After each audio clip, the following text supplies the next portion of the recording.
The FNRad Snowboard podcast is presented by Vans. Season 8 of FNRad is sponsored by Wired Snowboards, Anon Optics, the Boardroom Snowboard Shop, FindAnEpicAgent.com, and Tribute Board Shop in Nelson, BC. Anon Optics make amazing goggles for snowboarding. This week, I met a random snowboarder dad on the chairlift who was wondering about my M4S goggles, which feature the same high-end performance of the M4 goggles in a frame for medium-sized faces.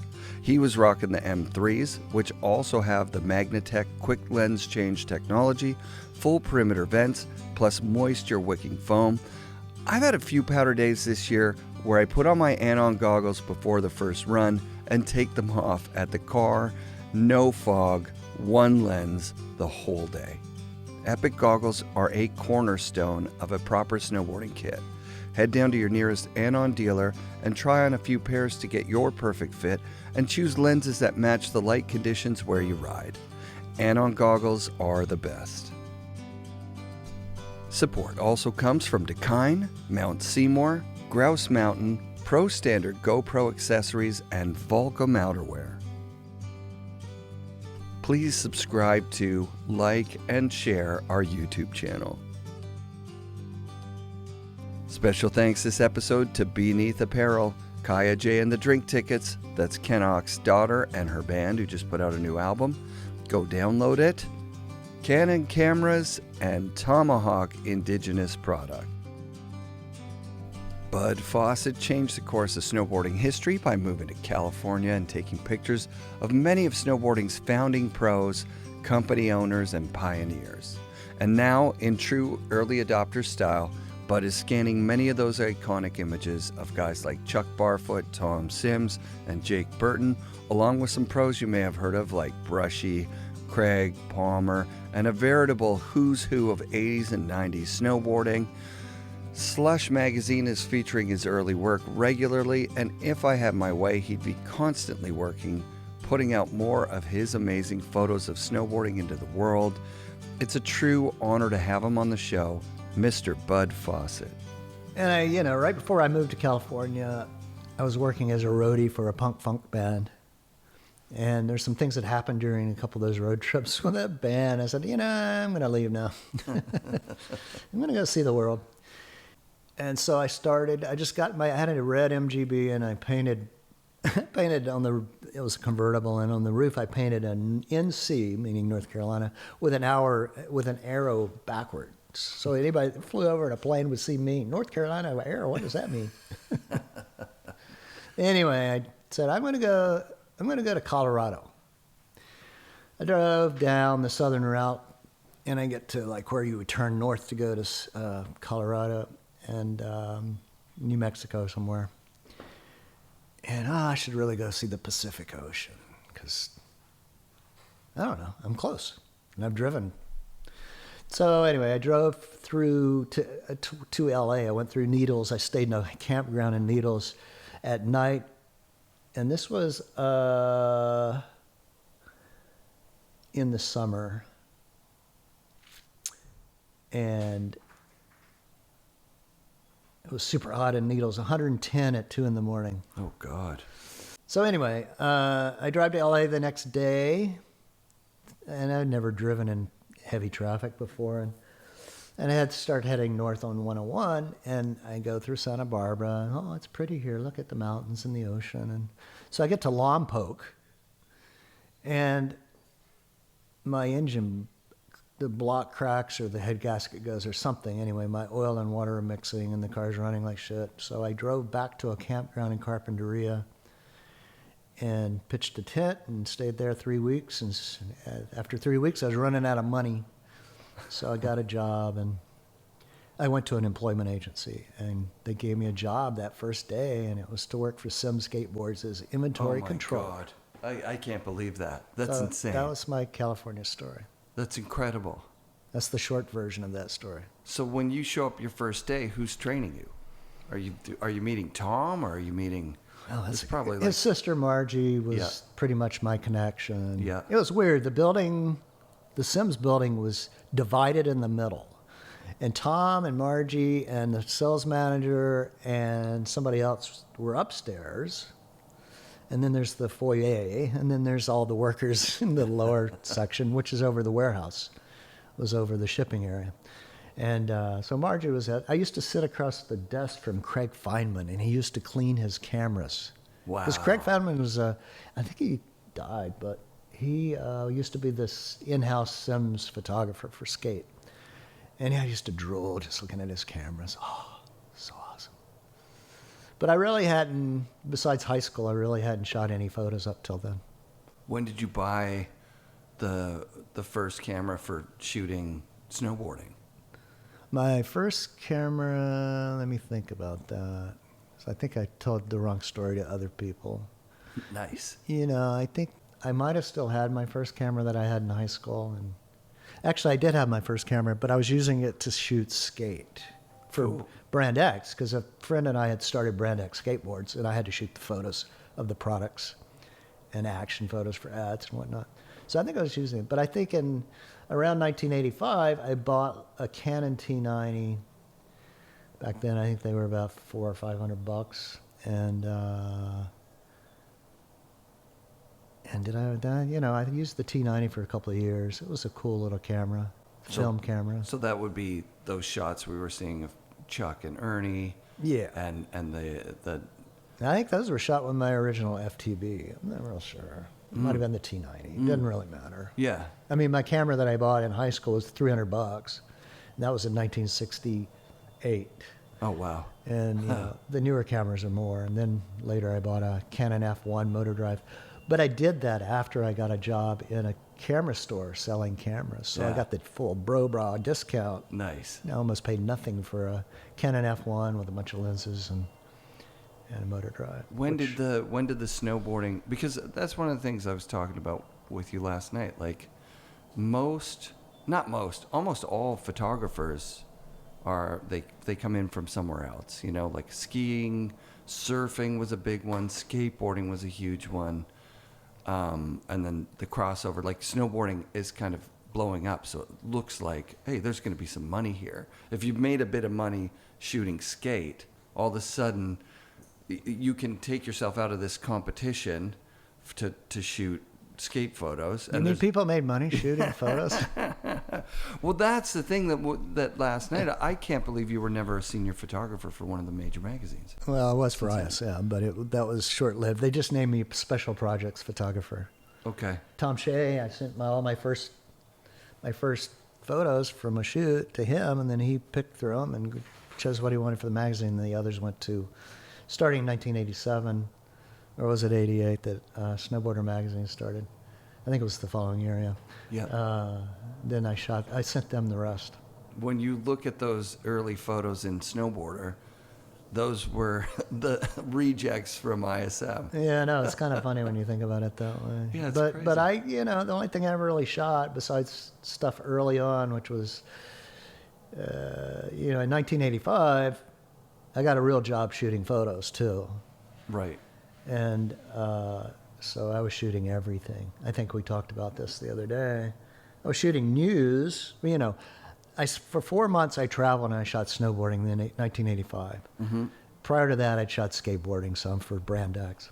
Yeah. In April of 85, I got a job working for a newspaper in Tahoe, and I kind of quit shooting snowboarding. Right. Until later in 1986. And I was learning a lot about everything. I was a real novice. The fact that I have photos from 1985 that turned out and were sharp and were exposed correctly was pretty much miraculous. Especially that first Mount Baker trip in January of 85. Number one, I had gone there to shoot the bank slalom with a Canon with a 200 millimeter, so I didn't have. But I fell on the way to the race. And my 200 was attached to my camera body, and it was a T90, because I remember opening the bag, and it's like, what's this weird thing on the end of my camera? And the lens had broken in half. Oh, God. It had broken off the camera, so I had to shoot the entire Mount Baker bank slalom with a 50 millimeter lens. 50 mil. So that made Portrait everything lens. focused. Yeah. Yeah. And luckily I shot it on Plus X film, not Tri-X, and so it's not very grainy. And quite honestly, if I had if I had shot those photos and they hadn't turned out, I probably wouldn't have shot snowboarding anymore. That would have been the end of it. That would have been it. Yeah.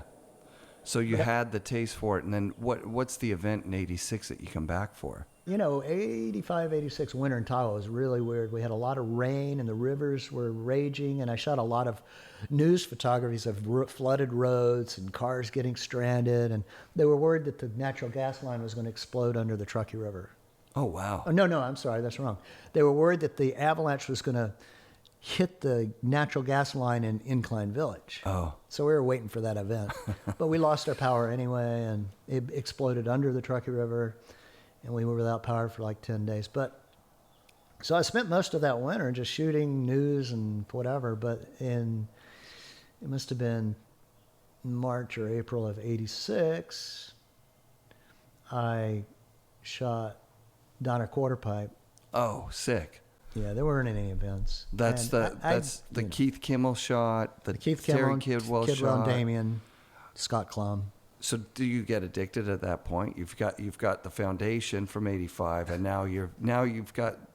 I mean, those are arguably the best shots in the world at that point of snowboarding. You're right. I would agree with that, because as not being snobby or anything. No. And I was like, I spent a year shooting photos and learning how to do it, and I went to that quarter pipe and I forgot everything I'd learned for a year. I mean, there's some photos that obviously turned out great. Lucky me.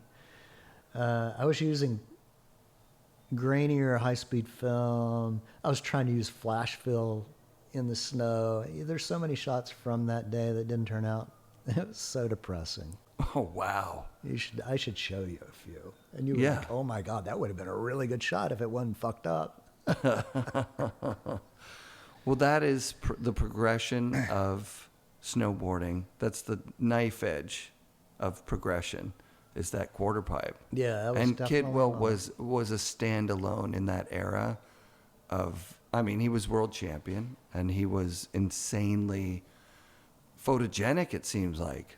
Like, was it easy to shoot with him because he was the guy that, he and Damien were the two main stars of snowboarding at that time. Even Kimmel, not even Kimmel, and Keith Kimmel. Yes. And, I can remember Donna Quarterpipe. There's so many photos that didn't turn out from that. There was Joel Gomez was there. Oh, wow. And there's some other people, and the photos were kind of but most of them turned out pretty good. Yeah, Palmer wasn't there. Palmer would have still been a kid, or? No. Palmer was still kind of, in '85, I really met Sean in '85. We did a couple of shoots in contest, of course, but at Donner Ski Ranch. But Sean was, I hadn't really shot Sean very much until later, after '86. Right. So in '86, you shoot the Donner. It goes into ISM. Like, that was a cover shot. The Kimmel shot was a cover shot. Well, that was Tom Shea's shot. But the inside had a bunch of stuff from the Donner quarter pipe. Yeah. And it was the freebie thing they gave out at the... ASR? No, wait a minute. I'm sorry. I'm really mistaken. I'm off by a year. Okay. I always get that confused, happens. because 85 seems like the year I shot Donner quarter pipe, but it was '86. And ISM was in its second year of publication. Yeah. So, that's what you said. That's right. That's what you said. That's right. Yeah.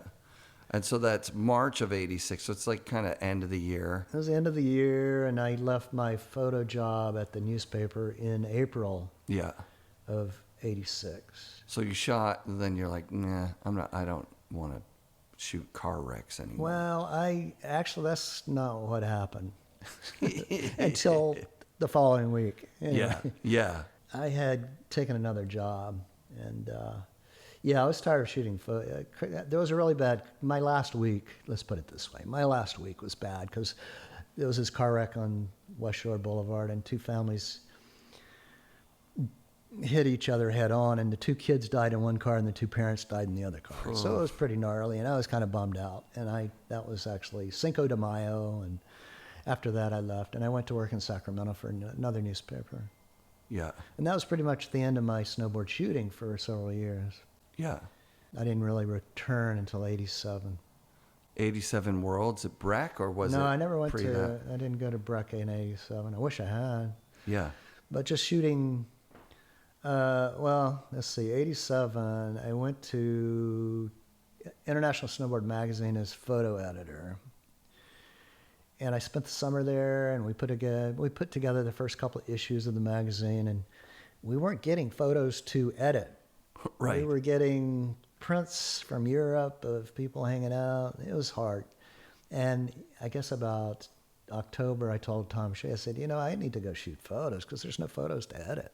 Right. So I left in November, and I drove back to Tahoe. I can remember going through Yosemite and shooting a bunch of photos in Yosemite on my way back to Tahoe City. And that was been late 87, and I started shooting right away. I would go to Mount Rose, early season. And I think I worked in a photo studio to supplement my non-income from shooting snowboarding. Right. A photo processing studio, not even a photo studio, a photo where we use chemicals. And I had to process tourist photos. Oh, shit. That really, sometimes you'd see a few good ones. Yeah. But it was kind of weird. But 87, 88 was a fun time. That was a good year. Relearning snowboarding and meeting people again, and In Tahoe at that time, you've got the Avalanche team, right? I think they did a demo tour or something with that. Yeah, Tahoe. 88 team, 87, 88. Yeah, just having a home base in Tahoe is perfect because you have the people in the North Shore and you have the people in the South Shore, and those are really who I spent 80% of my time with. Yeah. Tom Burton, Jim Zellers lived in Truckee, or in California. Tom lived in Kings Beach or Tahoe Vista, and Jim lived in Truckee. Damien lived in South Shore. Then you got the South Shore posse, who's all those other guys, but they were second generation, like Halapoff. And a year later, in 88, I decided I wanted to go check out Colorado because I never made it there, remember? Right. To California. I never saw Colorado. This is 4 years later. So I said in 88 I wanted to go to Colorado and check out the scene there too, because I was like, okay, I'm going to shoot snowboarding now. And and that's also the year they had the Purgatory Trials in November or 1st of December, where they qualified people for the World Cups and whatnot. Yep. So everything was perfect. So I went to Colorado. I rented a room in Steve Link's house. Oh, nice. In Silverthorne. And I hung out in Colorado that season. And that's where I shot. I actually moved away from shooting, with the exception of Donner Quarter Pipe, of course, but I quit shooting as much racing as trying to shoot free riding. Did you notice that it was the thing that the riders were focused on? Or, why would you do that? Was racing dying out, or? I was exploring Colorado, and it's like, look at all these cliffs and easy access. Yeah. We could drive into a place, shoot some photos, and move on in the car. Yeah. And this is Loveland Pass. This is when people are starting to open up to snowboarding on chairlifts too, right? Like that year is it was really still 87, 88. It was still a work in progress. Yeah. There was a year that Arapahoe Basin or A Basin, I think they were open then. Yeah. Said like, okay, you can do this here. Yeah. Like it seemed like in that era, if a resort decided they were going to open to snowboarding, like just fully open, like, okay, you guys can come here. You can go on every run. Then people from all over the States and Canada would, start looking for places to rent and jobs in the night. Yeah. Like it was enough at the time to create a scene. Yeah, a lot of skiers were open in Colorado. It wasn't as closed as same as Tahoe was. And the scene was going off, right? Like it was good. I spent that winter in Colorado. I'm just kind of laughing inside here because I remember I didn't have any money. Yeah. And I sent letters to Sims, Burton, and some other companies. Said, I'm going to go on a road trip and shoot snowboarding. Would you like to sponsor my trip? And I got no replies. Are you shitting me? No, I'm not. What? So I shot anyway. Yeah. But, I went to Colorado, and it was a really great winter in Tahoe, so I kind of missed out there. Right. Of course. Right. But I had a good time. I met a lot of people in Colorado. It was really foundational for me to meet people outside that Tahoe area. Who were you guys in the Colorado scene? Okay, here we go. Here's my brain. Okay. Yeah. Let me think here. Well, Sean Farmer was living, I think he was living in Steve Link's factory. That makes sense. That makes sense. And Brett Johnson and Nice. the Reeser brothers Yep. and Peter Kiss and Steve Vanderbeek and Loveland Pass. I mean, everybody came there at some point. Even Jake came there and we hiked. Wow. I got a picture of Jake jumping off a cornice that's in black and white. And I look at that photo and said, oh, I should post this sometime. Yeah, you should. Because it's not really, it's sharp enough and it's flat light though. It's really flat. But anyway. But Jake's not, I mean, I can't think of any picture of Jake in the air, really. I know, that's what's weird about it. Yeah. That's what's really weird because he landed on boilerplate. He's used to that, Vermont, you know. Yeah. But he was in the air pretty high and he was coming off a corner, so everybody jumped it. And he was there. I'm gonna post that one. Oh, please. Yeah, maybe that's that'll sick. be the one I do today. Oh, I love it. I need a love it. vertical anyway. Yeah, there you go. Purgatory was a big deal. That was a big event for my photography. I shot a lot of photos during that, at that half pipe. Yeah. And they had the bumps and the race. But Is Purgatory the one with the tombstone? Jimmy Scott shots? no, that's on Crested Butte. Oh, that's Crested Butte. But yeah, that half pipe was early on. It was the qualifying event, and I shot all these people and met, all these Yeah. new people. What are some of the shots from that Purg pipe? Fucking technology. You can get it if you Look at want. that. We can get Spam risk. that. Perfect. Iowa. Yeah, I don't know anybody in Iowa. Sorry. Oh, no problem. So yeah, shots from the Purg pipe. What ones that from the slideshow that we just saw would have been from Purgatory? Everybody. Yeah. I mean, it was a big event. And then the weird thing about that is a lot of people didn't have to show up because they were already pre-qualified, like Palmer and Craig Kelly, and they didn't have to do it. Yeah. So there were no photos of Sean or Craig from that event. But yeah, it was Brushie. From the East Coast, it was. Everybody was there. Purgatory was a big deal. And, if I think back to all the best photos, it was Hetzel, Gene Higgins. Oh, nice. Brad Bowman even, the skater guy. Yeah. Brushie. Why am I blanking? Anyway, everybody was there. So that was a seminal event for you. When you're shooting that, you're meeting all these people. Yes. And it was a lot, you're shooting and people back then would shoot until after dark and you got to get the strobes out. Right. So there's some actually nighttime stuff. And so they just set up a lot of photography for me. In that particular season, they had the Rocky Mountain Snowboard season, or the Rocky Mountain Snowboard Series. Right. Which was the year 88, 89. So it was Crested Butte, back to Purgatory, Jackson Hole. Oh, wow.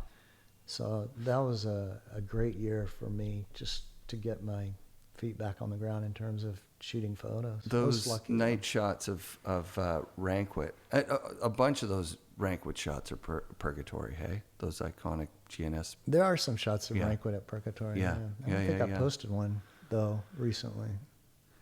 Maybe the night one? I can't remember. The night one is from Ben Bachelor from the Oh, board shit. test, the ISM board test. That's right. Oh, that's sick. Yeah, we went to ISM in 87, 88. They always did board tests, and we would go around the country. That particular year, we did one photo shoot in Bend with Kidwell, Palmer, Rankwit, and some other people. And then we went to Stratton and shot East Coast boards with the Hayes brothers and Tara Everhard and, So are you still at this point excited about road tripping and things like that? Like as a young Bud Fawcett shooting photos, is that a part of the draw to this lifestyle? Yeah, road trips are great. In fact, I remember driving later. So I used to drive a lot from California to Colorado, Utah. I didn't really go to the East Coast much, except for that board test. Yeah. But I remember going from the OP Pro in Blackcomb. Oh, wow. in 88 or 89 and driving straight through to Denver. Oh, Christ. And I was just on coffee, caffeine, let's drive all the way, not stop. And I had a Soundgarden CD in my, or tape even, maybe, I don't even know, in my player. And I listened to the same CD the entire trip. The whole way. I never changed it. That was weird. But yeah, I liked road tripping. I had the energy and, I could work. I could stay awake 20 hours. That's insane. That's awesome. I've driven it coast to coast from LA to North Carolina about 3 times, nonstop. That's insane. I stop after about 20 hours. I have to stop and rest. Fall asleep and wake and up it's when a you wake up. 42-hour drive Oh if you my drive God. straight through. Oh my God. But I still like road. I don't like driving anymore though. Yeah, for the show, I do prefer, if I'm going to California, I like to fly, obviously. Well, there was no flying and snowboarding past for me. Right. Except to Europe. Right. When do you go to Europe? What's the first European shot? The first time I ever went outside the country besides Canada was to the Soviet Union in 1990. So that's with Craig and... Well, who's the other guy? All the backup people. Yeah, it was a Craig trip. Yeah. In that's a fuzzy memory for me because I think we met up with different people at different places. I just remember we were at Munich trade show. That makes sense. We were in San Moritz taking trains, and all of a sudden we were in Austria jumping on Soviet Aeroflot to fly into Soviet Georgia. Shit. And was there any fear at that point? I mean, this is not like Cold War, now. right? This was well, it was kind of weird because at that point in time, Soviet Georgia was becoming not Soviet Georgia; they're becoming Georgia. If you went into Georgia at that point in time, all the statues of Lenin were covered with tarps. Oh wow! And there was a lot of violence, and it was kind of weird. The whole trip was very bizarre. Do you want me to get into that one? Please. Yeah, because it's an unknown, it's really an untold story, kind of, sort of. Let me think about this. So, if I'm leaving anything out here, okay, moving through the process, and okay, so let's just start with leaving Austria. What's that big town in Austria where you fly out of? Innsbruck. We left Innsbruck International Airport and we flew into Tbilisi, which was in Soviet Georgia. You're traveling as a group? I don't remember anything about the flight. Right. Yes. Yeah. Most of the, okay, let's get the cast of characters down. Yes. So I don't want to forget anybody. Tom Shea, Yep. Willie Asher were from ISM. Wiley had arranged the trip, from my memory, with the government. Oh God! With Gadari. Gadari was a hotel in Soviet Georgia, Sport Hotel Gadari, owned by a bunch of Europeans. Okay. So he'd arranged this trip to Gadari for a magazine story with the Europeans. Wiley, Tom, Wiley and Craig. Tom Shea. And then Brad Stewart was there. Stewart was there too. I think he had his camera and shot some really great photos. They were used in that story. Epic. And then on the end, Dave Frazee was shooting it for. He was shooting film for who was that guy in Canada? Adventure Scope for Jacques. Yeah, for Jacques. Yeah. And then we had, who did I leave out? Anyway, meeting us there. Craig, and who was the guy that does? And Terry, and Craig, of course. Who does the method through the legs of the statue? And that was Stefan Koch, who was an Austrian guy that worked at Gadari. Okay. He was our official guide. That's the shot I think of that from that era. Yeah, that was great. Craig just turning in front of it, but his method is the one that you're like, totally. Yeah, Russia. It was. We had a good time. I mean, you have to realize we got to. I told you this story yesterday. We took the tour buses from the airport to Gadari. From Tbilisi to Gadari, Sport Hotel, Caucasus Mountains, and it was snowing. We got there on a powder day. Oh, wow. And the tour buses got almost like a mile within the hotel, and the driver said, "Everybody out of the bus. We got to push the bus. There's no chains. We got to push the bus." Anyway, so we pushed the bus up this little partial road and finally got to some flat ground. And we pulled into the Gadari Hotel really late, and they had the full-on spread of caviar and stoli frozen in milk jugs and just all kinds of yummy food. And so we're all there, tired of shit. And so we start drinking stoli. And we all had little private, I don't even think we had share rooms. I think we all had private rooms in this hotel. Eating caviar, drinking room, stoli. On a PAL night, so tomorrow's going to rule. Yeah, well, it took us a while to get going because we had to explore the local area first. Is that the night that you hit your head? Yeah, that was the night I was really pretty spent, and I hit my head on the end table and cut a little gash right here, and I woke up in my room. My bed was full of blood, or maybe some vomit. I don't know. That would have been a bad story there. But and that's not a place you want to have medical attention. Okay. I have never had this perspective of the Russian trips. It always seemed like... Yeah, well, we explored. It was fun. It was complete chaos at that resort. People did not... And it was crowded. There were no snowboarders there. It was just us. Right. And we're the Americans, and everybody in our group were wearing like Dago clothes. Yeah. Craig's wearing that pink outfit with the yellow pants. All the locals were wearing brown.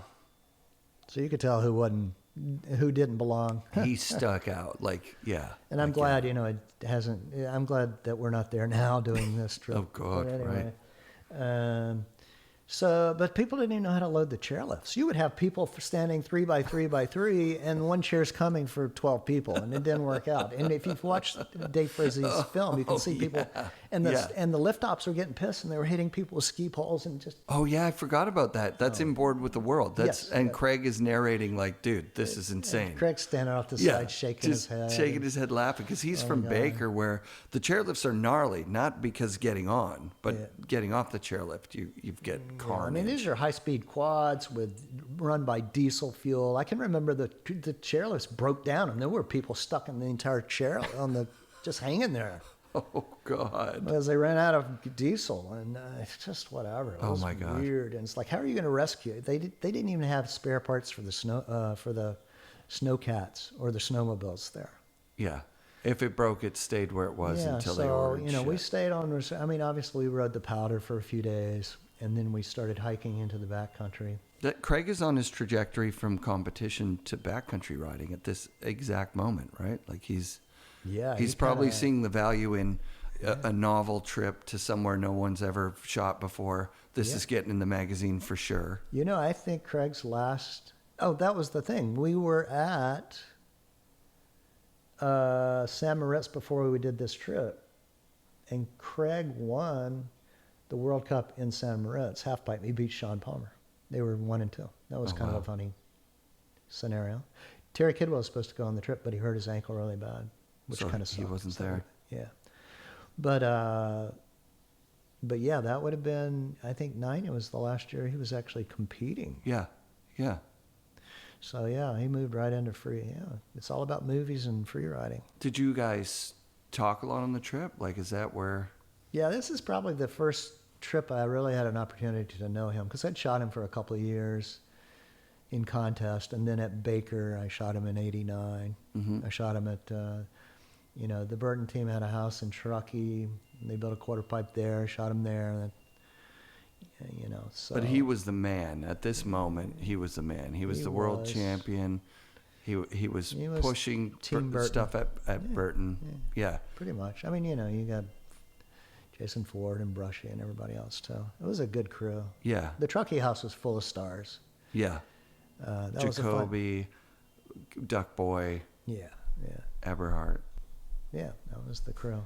Yeah. But yeah, in 1990, he kind of transitioned over to more free riding and film roles. I think a part of that is documented in that Adventure Scope film. Like he's like, I don't know. He got burned out on it. Yeah, well, he had. Oh, well, he also saw Terrier, right? And he quit before Terrier ever beat him, and he never let Terrier forget that. Terrier never beat Craig. That's funny. Isn't that awesome? It's perfect. It's absolutely perfect. Because I remember Terrier was at the 1990 World Cup. Mm-hmm. I mean, the World Championships in Breck. Mm-hmm. And he was a power. Yeah. But it was, it was Craig, Keith Wallace, and Sean Palmer that ended up winning that event. Yeah. And now I know why the microphone's so close, because when I talk really low, you can still hear 100%. I love it.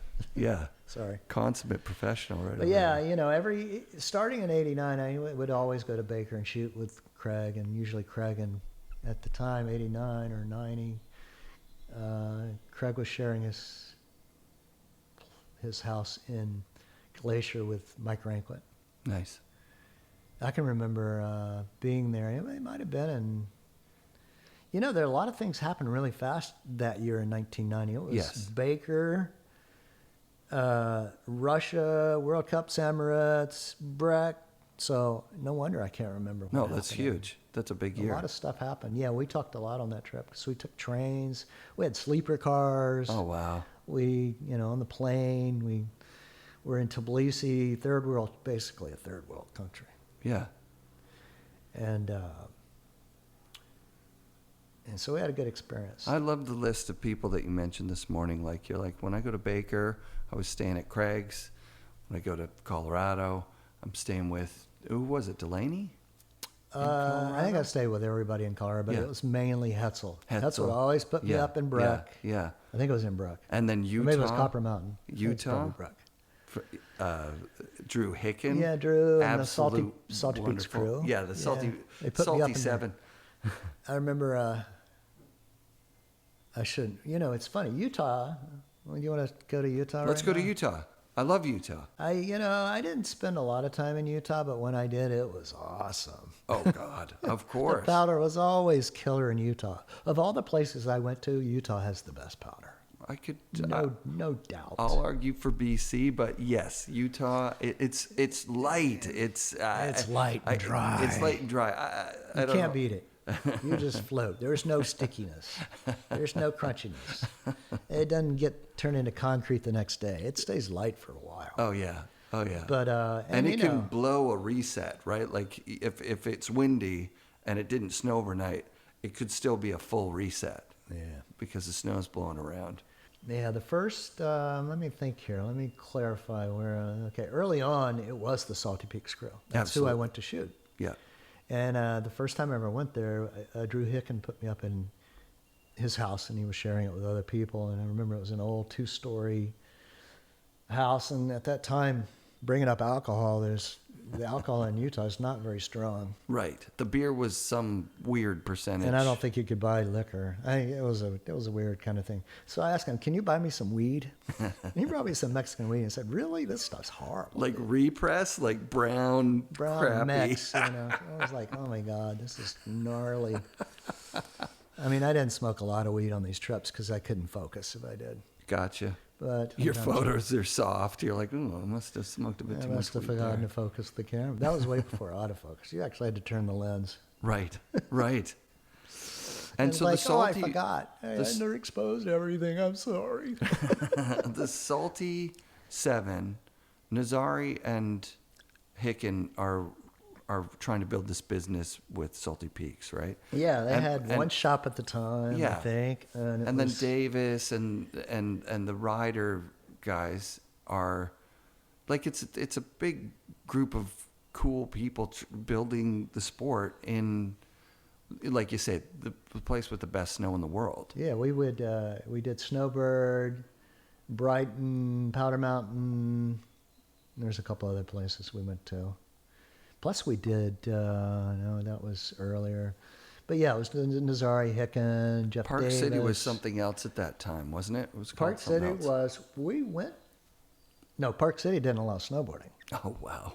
Or did they then? No, I don't think I think that was a latecomer, wasn't it? Oh, there's the one across from that still has. They're the holdout right now. Park City was a latecomer. Park West. Park West, right? I always get that mixed up, and I've been corrected many times because Sure. I think they changed their name. That's what I think too. And I rode Snowbird with Jeff Davis and Benny Pellegrino. It was one of Benny my- Pellegrino was there too. Yeah, he's one of my favorites. There's a He's bunch of just Utah people sweetheart. whose names I Yeah. and not remember. I can't believe I still can't believe you weren't senior photographer for Snowboarder Trans World. Well, Snowboard sent me on a lot of trips. I have no complaints. So right from the beginning, Palladini's the first managing editor of Snowboarder. Is that right? I think so. Well, yeah, he was managing editor, and then he became publisher. And he decided at ASR or something, he picked Bass and Jamie Lynn and said, "Hey boys, if you could go anywhere in the world, where would you go?" Yeah. And that was that trip, right? Is that the trip to? Can I look it up? Well, I did. Yeah. I did 4 or 5 trips with Snowboarder magazine. Mm-hmm. The first one was to Italy. The second one was Jamie Lynn and no, I'm sorry. The second one was Les Arcs. Oh wow. The third one was Jamie Lynn and Bass to Verbier. Wow. And Jamie Lynn with his hair and everything, like same thing you were talking about in Russia, like everybody looks one way, and then here are the Americans shooting photos in the middle bright of hair. Yeah. They were punks. Oh, absolutely. It was awesome. 2 of the best humans I've ever met. Yeah, Jason good trips. Bazarich. And our trips, we would always shoot, and then Doug would say, "Okay, let's go to Paris and eat pizza." And it was funny because Jamie Lynn, being an artist, he loved going to Paris because of the Louvre and the Modern Museum of Art there. And Did you go to the Louvre with Jamie Lynn? yeah, we would look at what's the famous Mona Lisa. Mona Lisa right Hell there. Yeah. Boom. Yeah. Didn't have any spray paint with us or whipped cream or whatever. It's smaller than you would think, It's hey? much smaller. Yeah. It's a good 8x12. It's tiny. It's a tiny painting. Yeah. Most famous painting in the world, probably. But it was fun. I mean, we did things in Paris. That trip to we did 2. I think we did 2 trips. One was to Verbier and one was to Val d'Isère on 2 different years, and both times we did crazy stuff. I mean, we went. I don't remember which trip it was, but we went to the red light district, and I had my camera and I shot a picture at night, and the flash went off, and all the prostitutes came running after us with canes, going to beat us on the head. It was Give us your film. Like, we'll yeah, tear what it from the your heck camera. are you doing shooting photos of us? Yeah, I wasn't yeah. shooting photos of them. But there were some interesting storefronts there, and like an idiot. I mean, back in this day, you have to use a flash with a film. It's like, I can't shoot it available light. Red light district in Paris? Paris. Oh, sick. Yeah, that was good. And I remember Jamie Lynn and Bass are sitting on one of these famous sculptures on the head in front of the Modern Museum of Art. You have that photo? Oh, yeah. It's like, dude, You gotta just post climb that. up there. We'll take a photo. And my fondest memory of Europe at that point in time was, and let's see here, this was a different trip. Who else? No, it was Bass and Jamie Lynn, but I can't remember who else was on that trip. But we went off the backside of Verbier and snowboarded down through tunnels in the backcountry and went and snowboarded to a little village. Nice. And we took the bus back. It was awesome. But that was a lot of fun. That was one of my favorite trips. I later discovered after I got hurt I couldn't carry a heavy backpack anymore, and stand at the top of Verbier and kind of side slip I could die. Yeah, it's gnarly. I don't worry about death, but I just don't want to be mangled. Yeah, well... I don't want to be roadkill. So let's talk about the accident, because obviously it affected your life. There's pre-accident, post-accident Bud Fawcett. Yeah. And is there PTSD there? Like, What's PTSD? Post-traumatic stress I know what disorder. it stands for. Of course, I have that every day, right? Right, yeah. It's how you interpret it. How has it over time? Because what year is it? It's 92 that happens? 1992, President's Day, 1992, a Monday. That was a really busy year for me shooting photos as well. course. I'd come back from Europe, and I had giardia or something. It turns out I had a bad gallbladder. Okay. But the doctor said, you must have had some bad water in Europe. Right. But I was shooting a lot of photos and that year, and I also had taken a job to supplement my non-income producing snowboard photography at that point, which is kind of hard to believe because It's impossible to believe. Yeah. You got to pay the bills. But I had taken this job with Ski Times shooting photos around Tahoe. Oh, awesome. And so part of my deal was I had to go out. I've never told this whole story, so this is going to be interesting. Sick. Because I'll have to remember it, first of all. So I had to shoot. We always did this man on the street segment that went in Ski Times, and you go to a skier and you ask people what they think of blah, blah, blah, and they give you, and you shoot their photo and you put their quote next to it.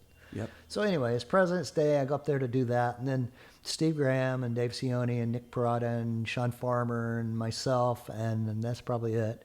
We're at Squaw. The snow was super sticky, way sticky, kind of pissing rain. It was a warm storm, and we were snowboarding around, and I shoot some photos, and then I put my camera away because I'm just going to leave.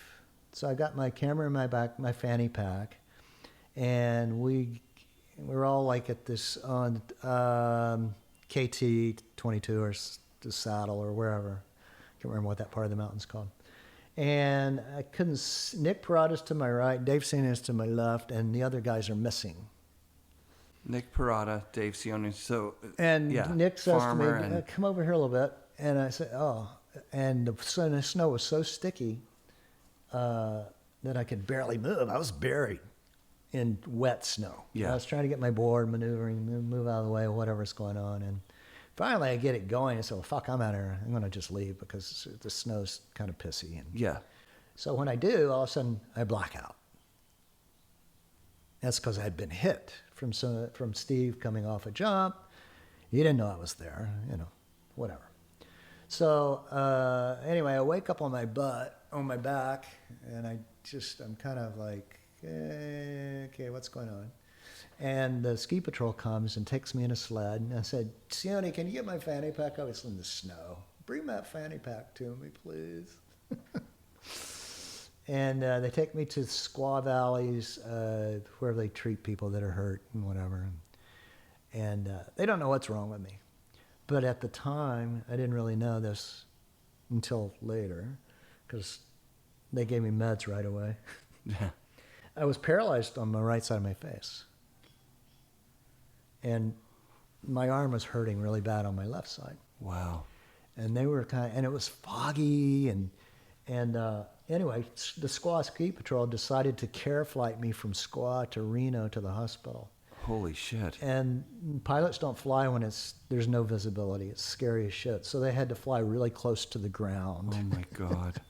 I can remember, at the time, I can remember talking to people. Yeah, we remember when that helicopter flew over our house one day. Because they flew right next to the ground going all the way to Reno. Holy shit. Because it was snowing, the roads are all fucked up. Are you like blunt force trauma, like bleeding from somewhere, or broken bones? No, it's all internal damage. Oh, And wow. I get to Reno, and they have me on morphine for 10 days. And I was like, 10 days. They had me on morphine pump. And all I had to do anytime I felt pain was I'd push a button, and my morphine bill was like $5 or $6 grand for that stop. And that was back when it was cheap. Yeah, yeah. It's back when you could get health insurance. It's hard to believe health insurance has gotten so funky. It's unreal. So having health insurance probably saved your life, or at least... Well, that's another story. But I had health Right. insurance. And I stayed in the hospital. They took me off morphine after 10 days, and then the pain really kicked in. And what had actually happened was my brachial plexus nerve, which goes to your arms, Mm-hmm. you have a motor one and you have a sensing one. Mm-hmm. I don't remember what the official terms are, but the brachial plexus motor nerve had ripped out of the spinal cord. Oh, wow. So, and they found that out after 2 or 3 years of doing MRIs and scans, and finally I had exploratory surgery. 2 or and they 3 went. years. Like they didn't find this out in the 10 days that you were there. Or 2 years yeah, later. Yeah, They but did they were going to do a nerve transplant here because they thought they could repair it. okay. Because generally, when you have a torn nerve, it takes 18 months. If Okay. you haven't gotten back the growth in 18 months, it dies. Okay. That's just the medical thing. Mm-hmm. So they were going to like take a nerve out of my ankle, put it here. Mm-hmm. So they had me in the hospital. This was my first surgery, and they had me cut open here, and they had electrodes on my head, and they were zapping me here, but nothing was happening here, so they knew that it wasn't connecting anymore. Oh, fuck. So at that point in time, they said, okay, fine. You know, the doctor gave me a lot of options. He said, we can take that off the arm. I said, no, I think I'll keep it. I said, doctor, how will it change? I said, oh, no, it won't change at all. This is like, 20 years later. My left arm weighs 1 pound and my right arm weighs 5 pounds. What are you telling me, doctor?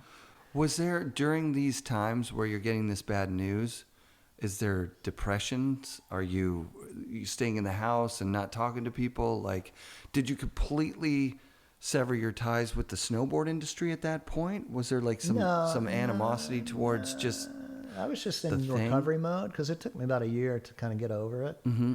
And I had this nerve medicine called Tegretol, which is used for treating nerve damaged patients, Tegretol. Mm-hmm. And I used to do shots of tequila with it just to get rid of the pain.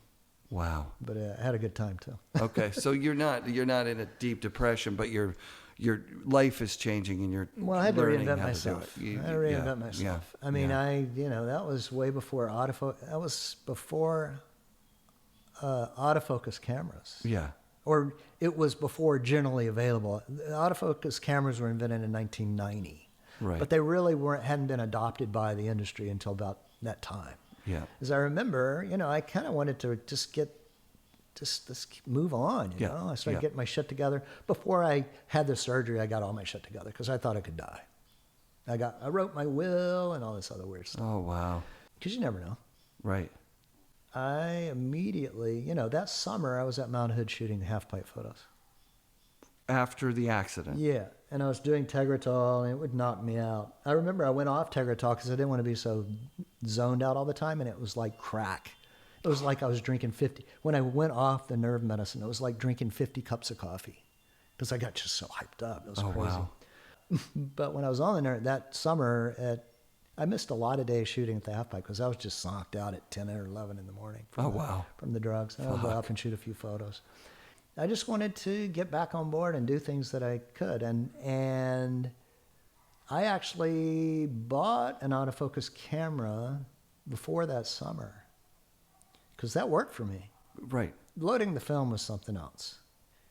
Because typically you have to put the camera down, put the film into the little ratchet thing and get it going and shut the back and advance the film.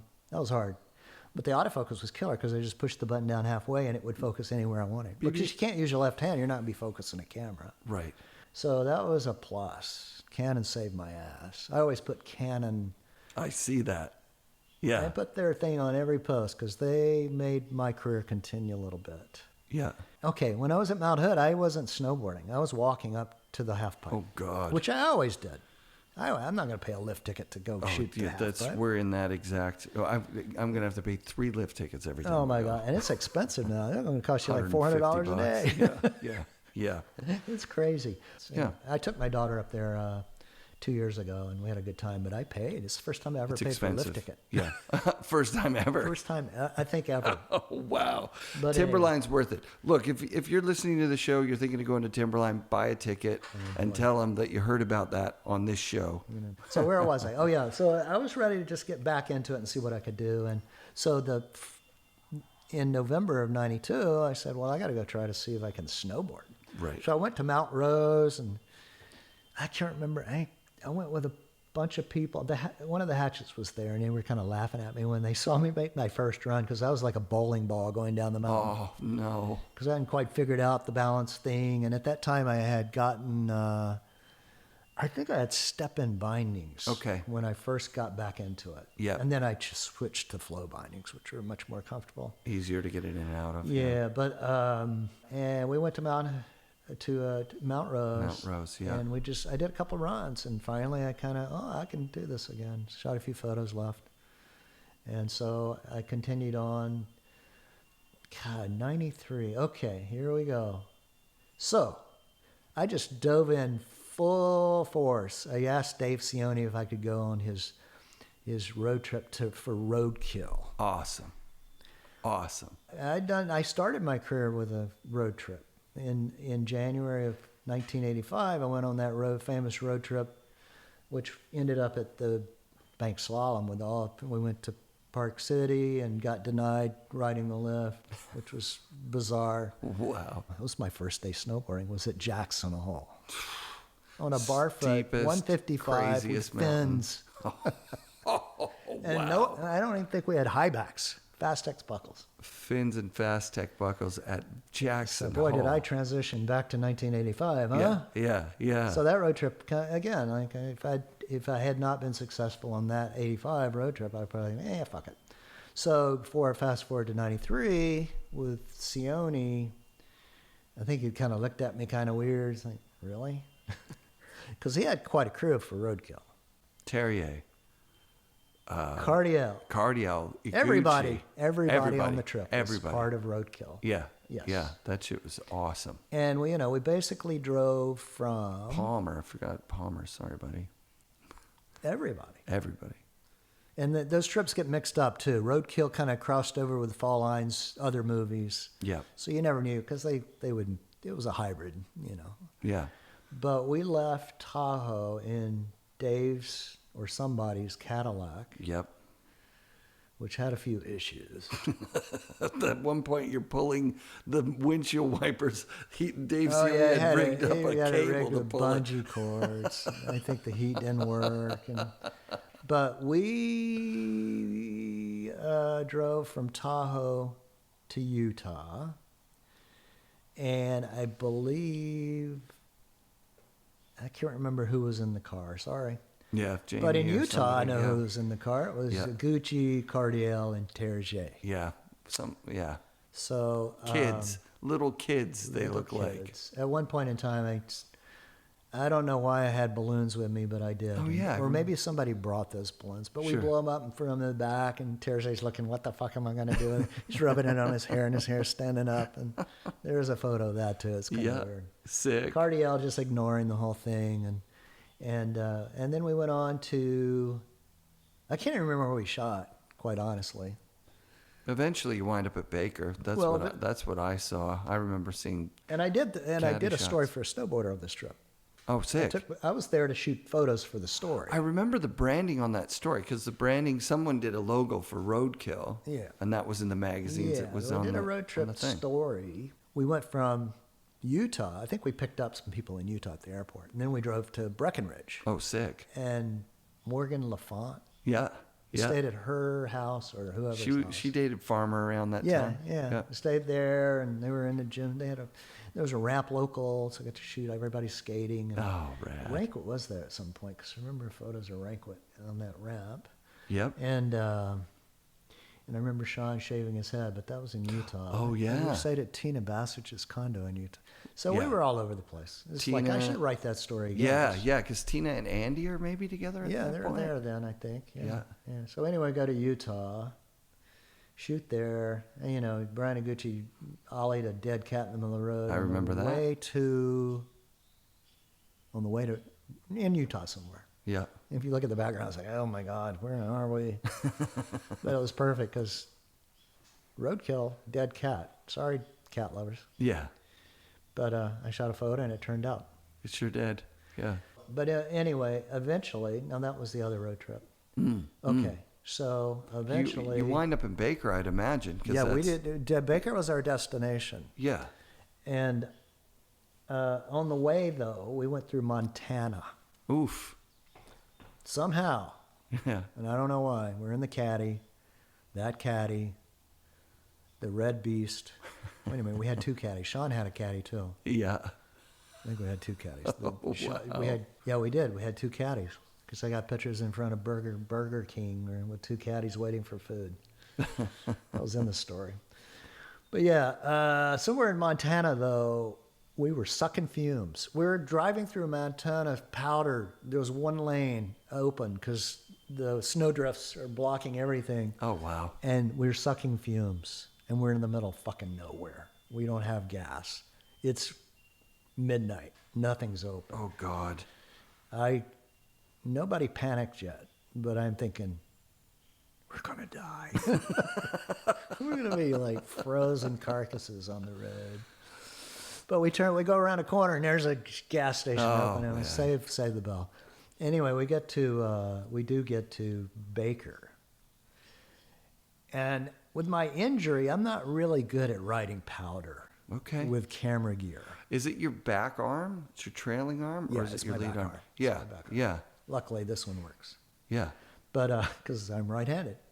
Eventually, we end up at Baker, and I can't keep up with them. I mean, there's tree wells. Oh, yeah. Powder.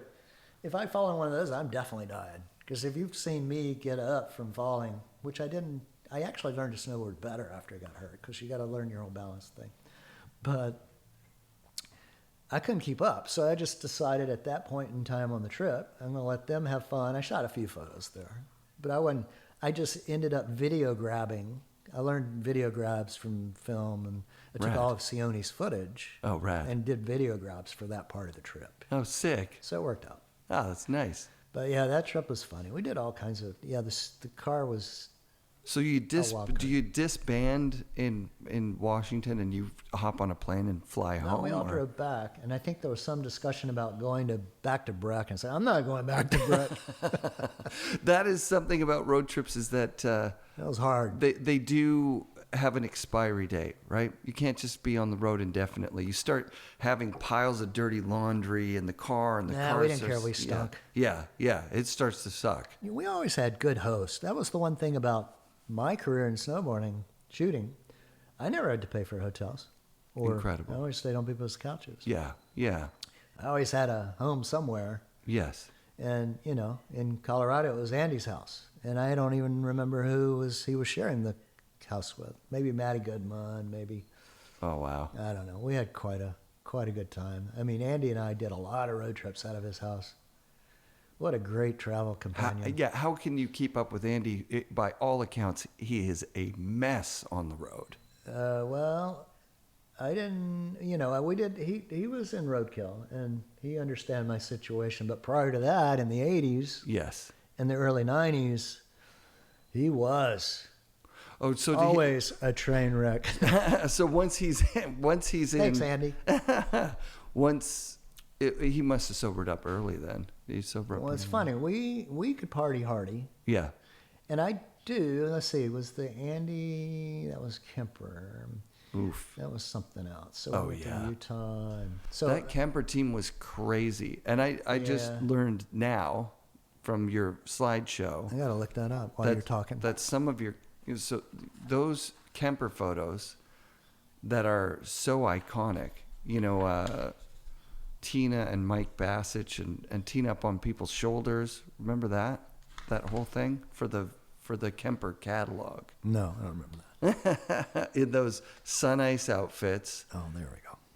That's some of those shots are you, or all of those shots are you. Did Jamie Salter hire you for the photo shoot for that? Was Jamie Salter with Kemper? I'm trying Yes. to remember what year. Yeah, That was yeah. 90 or 9. Oh, there we go. Yeah, there we go. 1991. It was Yeah. a Kemper photo shoot in Utah. Now, that was my only paid photo shoot by a company, by a brand. Yep. So I gave them all the photos. Man, did I regret that, because they lost them all. Yeah, or they're in a box somewhere, like you said. But yeah, the Yeah. company's changed hands so many times. Yeah, There's- but I don't know if Jamie Salter was Kemper in 91, was he? No, he was gone by then. Yeah, and I can't remember the team manager for Kemper at that point in time. The team was huge though, and all those people were Yeah. iconic. I mean, we And, saw some of those shots. Our trip for that paid photo shoot was kind of tainted with some miscalculations on the way, as we discussed last night, and I told you I wouldn't talk about the details. Okay. Yep. But we left. I will talk about some of them, because that Sure. road trip was typical of what happens when you're with Andy. And I'm glad he sobered up. Otherwise, he'd be dead now. Right. Buckle up, Andy Hetzel. And I'm doing all the drinking for you now. But anyway, we left Kings Beach.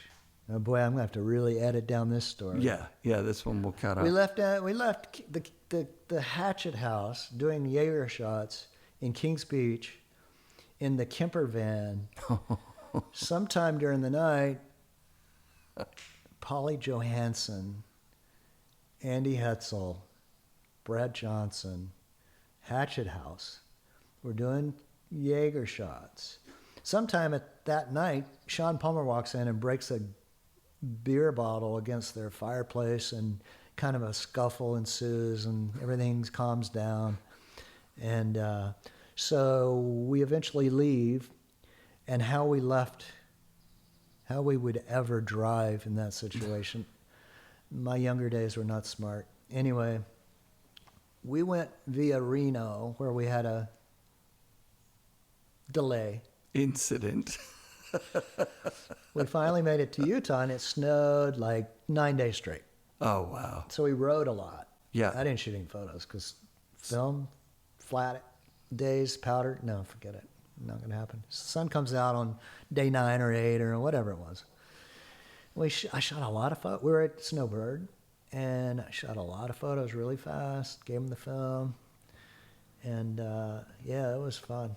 And we went to a skate park, indoor skate park. I remember we were at an indoor skate park in Salt Lake City. I wish I could remember the name of the skate park. It's in a warehouse. Oh, rad. And Hetzel was just going off. But Andy Brewer. Yes. And there were some other people. Legend. There were some other people at that. Chuck Franson was there. Sick. I got skate photos of a lot of different people. And one of my best skate photos of Andy ever was in that batch I gave it to Kemper. And it's like, oh my God. Oh. But I got a picture of Andy Brewer in the air in the rafters of that warehouse. Sick. Like 20 feet out of that vert.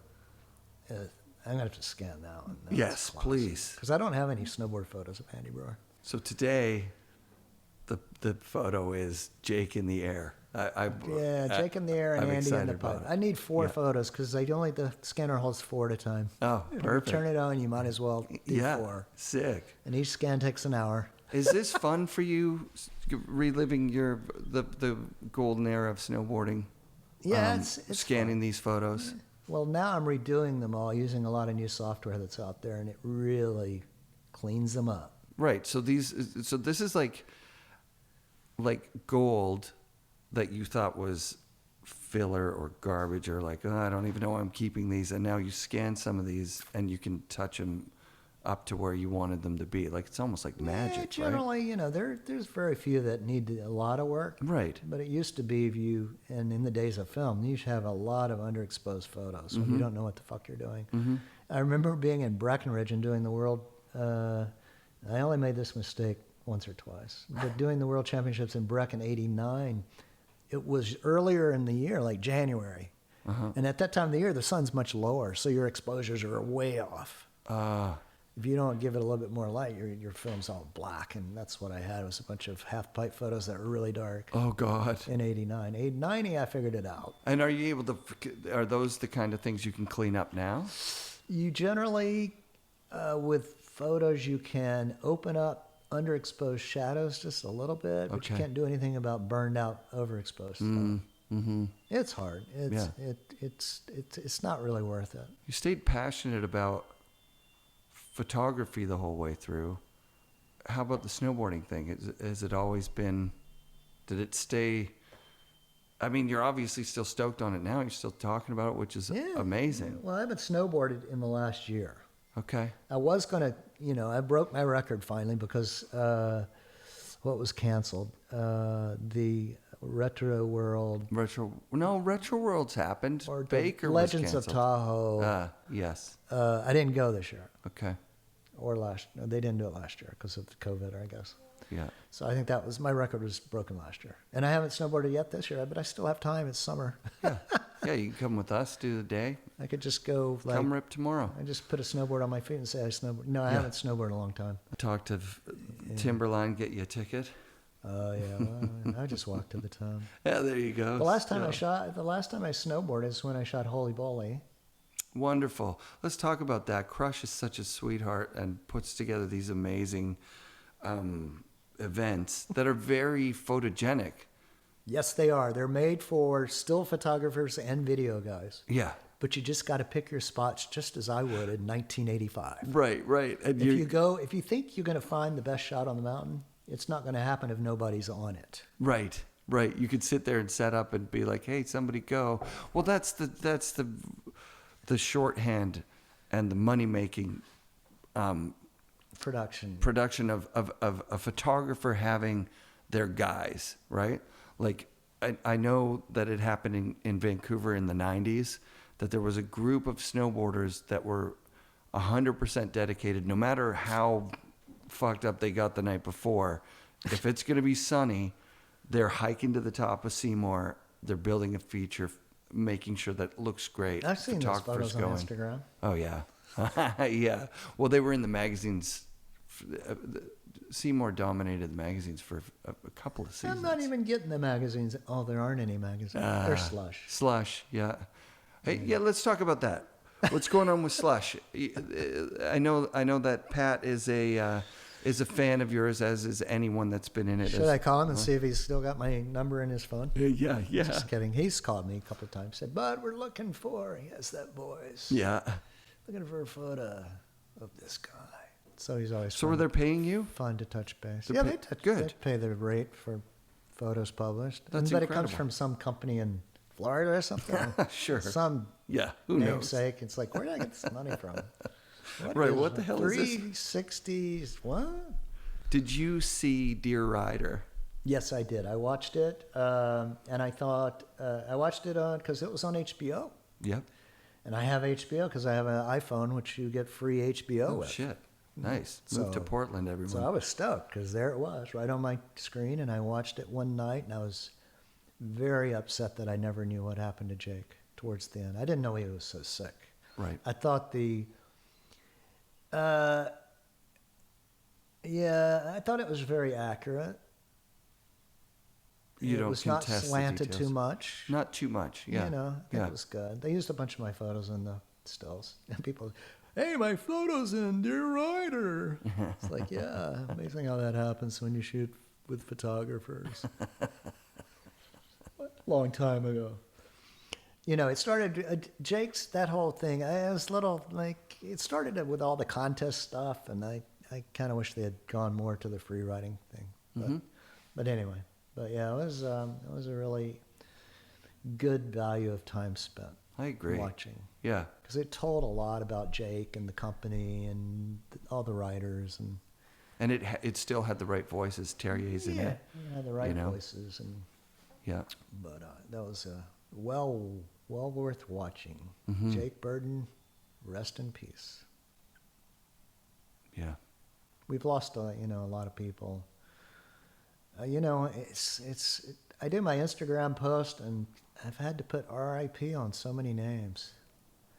I try to remember who, and sometimes I don't know. Because I shot 2 photos of them in Cottonwood Canyon in Utah, and I didn't know they died. Right. So it's strange when you find that out. It's like, oh well, it sucks. That was a surprise for me because I'm a super fan of snowboarding. Been doing it since I was a kid. And getting to meet my heroes, you being one of them, at first it was just nerve-wracking. At first I was just like, anyone would be around a celebrity, like nervous and ugh. And as I started to get more comfortable, the thing that I didn't expect was the amount of emotional pain that riders and filmers and photographers felt. I don't think there's another sport that has that depth of so many people have passed. It's so dangerous. It's so insanely dangerous. Especially now. I mean, it was dangerous back then, but I watch ESPN X Games or whatever. I don't even know what's out there now. And it's like, holy shit. Yeah. If you don't hit that landing right, you might have broken your back or your leg or smashed your head. And, some people have. Right. I mean, if you put it into perspective here, one of those guys lands on a photographer, there might be a death. Yeah, totally. Or it would definitely be a roadkill. I mean, it would be a mangled mess of blood. And no, it's insane now. I remember watching, was it the Olympic women's half pipe a couple of years ago? It's like, holy crap. Look how huge. Because things have changed since the mid-'80s. That was one of, I mean, socially, that's something that's changed a lot for me. And I was thinking about it on the way down here, that whenever I list the people that influenced me, they're all guys. And I was thinking, no, was I sexist? No, I didn't see myself reflected in the women's riding. I identified with the guys. But up until a year or two ago, thank you, Jessica Mira, for pointing it out to me, that I didn't realize that there are women that needed to see themselves reflected as well. And so they would see themselves reflected in Tara Dikitas or Victoria Jalous or Tara Eberhard, like the women being involved in the sport all the way through. Sometimes they got the short end of the stick. You know, Tina Bassett would compete sometimes for equal prize money and sometimes for 10% prize money, right? And there was, I mean, her book was called Pretty Good for a Girl. So I think being in a male-dominated sport, especially on the side of the people that are making the money decisions, I think, yeah, it would have been challenging for women the whole way through. Yeah. But if I can change, well, why do I sound like Rocky in Rocky IV? If it can reach me and I can just, like, it was an instant change when Jess told me, those women weren't in the magazines for you. They were in the magazines for me. Yeah. Yeah, totally. And there was a small cast of characters in the 80s of women that were active snowboarders and did it a lot, got better. And Shannon, geez, like the girls were killing it. Yeah. And now, like you say, that's what was so exciting. The women's Olympic snowboarding was, once Chloe Kim was doing, I'm sorry to boil it down to one person. I mean, the girls have been getting better and better and better. Yeah, it's insane. But the exponential growth is so exciting to watch. It's reminiscent of the changes year to year in the 86, 87, 88, 89 for everybody. Yeah.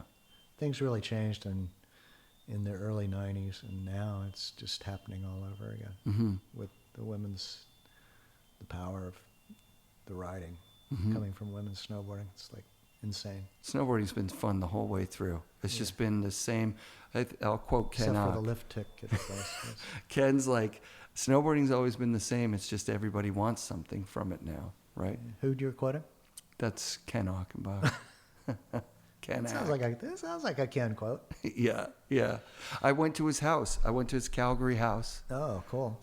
With Josh, and we shot. This is where the original snowboard shop was. 1980, they opened that store. In the garage right there. Yeah. So many lives changed by that. So many lives. Ken was a favorite. He would always show up in Santa Barbara when I was sharing a house with Chuck Barfoot, and the stories and the stories and the stories. And I met Ken and Evan Feen and Bob Boyle, and of course I knew Chuck and Doug DeMott, all those guys in the early 80s. Rad. And I finally made a road trip to Tahoe in '84 with Evan Feen and said, "Oh, I like it here." Yeah, hell yeah. And they came back with stories of, Evan was in Tahoe in the winter of '82 where it was just epic snow. Wow. So they came back to Santa Barbara with all these epic stories about snowboarding and said, I should try that. And then I said, maybe I should take my camera with me and shoot some photos while I'm there. So in '84, we went to Tahoe to the Mile High ramp, and Chantry was fixing it for the Thrasher Tour in Tahoe, or whatever, one of the Tahoe events for Thrasher. Yeah. They were putting on new, they were extending the ramp and new wood, and I shot a bunch of famous skaters back then, but on that ramp at night with a flash. Wow. Nothing better than being blasted with a flash when you're trying to see your landing. But good road trip. I remember going Old Donner Pass Road with Kimmel and all those people, and Chantry and Stevie Williams and Surfer Steve, and Rad. And doing skateboarding down Old Donner Pass Road at night under full moon. In that summer, that was quite a road trip. I was hooked. And then, in November, Thanksgiving weekend in November '84, Chuck said, "You want to go snowboarding in Tahoe?" Oh, wow. So we went up in his old Barfmobile, which was an old Datsun worn out that had Bondo all over it, and the one in the picture. Yeah. And we went in and stayed in South Lake and hiked Carson Pass, and I rode my first powder. Sick. With Chuck and Jamie Johnston and Brian Judge and came back and said, "Oh, I should," went back to Santa Barbara, and then I talked. Who was Chuck Barfoot and Mike Nakamura, who was a friend of his. Mm-hmm. They were arranging, or I was living at Chuck's house, and Nakamura was going to go on a road trip, which was in '85 to Baker. Incredible. And they were doing the complete loop, and that's where I met all those early people, and so that set it all up for me. It was good. Well, we're on a road trip right now. We're doing the same thing. It's 40 years later, and we're doing the same damn thing. Because it's the fucking best way to live your life. It's these little adventures and the people you meet along the way. And I'm not just talking about the snowboarders. Yeah. I mean, the guy at the gas station we bought rolling papers from last night. Shame on you. Yeah. He just was cool. Like, you see people when you're gassing up your car, and they look over, they go, fucking Canada, eh? Snowboards in the summer. And it's just it's the absolute same energy. And I fucking love it. I have to thank you from the bottom of my heart. I never thought that I would be shooting video at Bud Fawcett's place talking about his life in snowboarding. Did you turn the camera on? Oh, I fucking hope so. Do you have the audio at least? Thank you, Bud. Thanks for having me. Dude. It's been a pleasure. And as soon as this is cut off, we're doing tequila shots. Just kidding. It's morning time here in Oregon. It's 5 o'clock somewhere. Oh, that's what they say. There's always snow somewhere. Awesome, man. Thanks, Bud. Thank you. FNRad shoutouts this week to Bud Fawcett for his amazing hospitality, inviting Gentle Brad, intern Josh, and myself to stay with him on our way to Mount Hood. Special thanks to Jody Wachniak and the Airtime podcast for doing an incredible job interviewing Bud last year. Great work, both you guys. We're deep into winter now, and it's time to get started engaging with you, the person listening to this show right now, in a meaningful way.